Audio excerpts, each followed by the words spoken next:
কোরবানির দিন একটি মারাত্মক ভুল আমরা করে থাকি, সেটি হলো কোরবানির পশু, বিশেষ করে ঢাকা শহরে এখন ইদানিং গ্রামেও পশু বানানোর ক্ষেত্রে কোরবানি যাদেরকে আমরা লোক নির্ণয় করি, কসাই কিংবা পার্ট টাইম বিভিন্ন লোক যাদেরকে নির্ণয় করি আমরা গরু বানানোর জন্য, তাদেরকে টাকার পাশাপাশি একটি গোস্তের পরিমাণ আমরা তাদেরকে দেই বা তাও চেয়ে বসে থাকে অথবা আশা করে। আসলে এই ক্ষেত্রে ইসলামের সঠিক ক্রাইটেরিয়াটা কি? গোস্ত দেওয়া যাবে কি যাবে না? আসুন এই ব্যাপারে ওলামা ইকরাম, ফুকাহা ইকরামের স্পষ্ট মতামত। গরু বানানোর বিনিময় হিসাবে কিংবা কোনো বিনিময় হিসাবে কোরবানির গোস্তকে বিনিময় হিসাবে দেওয়া জায়েজ নেই।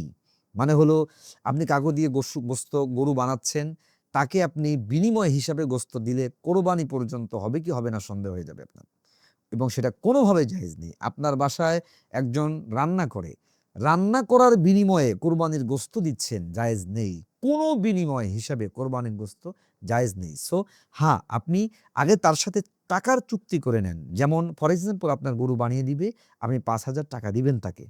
টাকার ক্লিয়ার লেনদেন শেষ। আপনার যেহেতু এক ভাগ গরিব মিসকিনকে দিতেই হবে, আপনার অসহায়দেরকে দিতে হবে, আপনি সেখান থেকে গোস্ত দিচ্ছেন, কোনো সমস্যা নেই। কিন্তু বিনিময় হিসাবে না আপনি দিতে পারবেন না সে নিতে পারবে, তাহলে কিন্তু আপনার কোরবানি হওয়া না হওয়া নিয়ে প্রশ্ন জেগে যাবে। আপনি এ ব্যাপারে অবশ্যই সাবধান হবেন।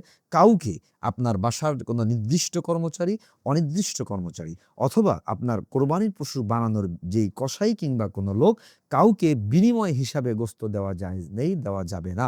এটি আল্লাহ পাকের পক্ষ থেকে মেহমানদারি। মনে রাখবেন, কোরবানি আগের জামানায় কোরবানি হতো, আল্লাহ পাকের জন্য কোরবানি করত, আকাশ থেকে আগুন এসে পশুটাকে জ্বালিয়ে দিত। আল্লাহ তাআলা উম্মতে মুহাম্মাদির জন্য এটি মেহমানদারি। আল্লাহর পক্ষের মেহমানদারির গোস্তকে আপনি বিনিময় হিসাবে ব্যবহার করতে পারবেন না। আপনি যাকে যে কোনো কাউকে হাদিয়া দিতে পারবেন, ডাকে দিতে পারবেন, কিন্তু বিনিময় দেওয়া জায়েজ নেই। সো এবার অবশ্যই সচেতন থাকবেন সকলেই, যেন অবশ্যই আপনার পশু গোস্তটাকে বিনিময় হিসেবে ব্যবহৃত না হয়।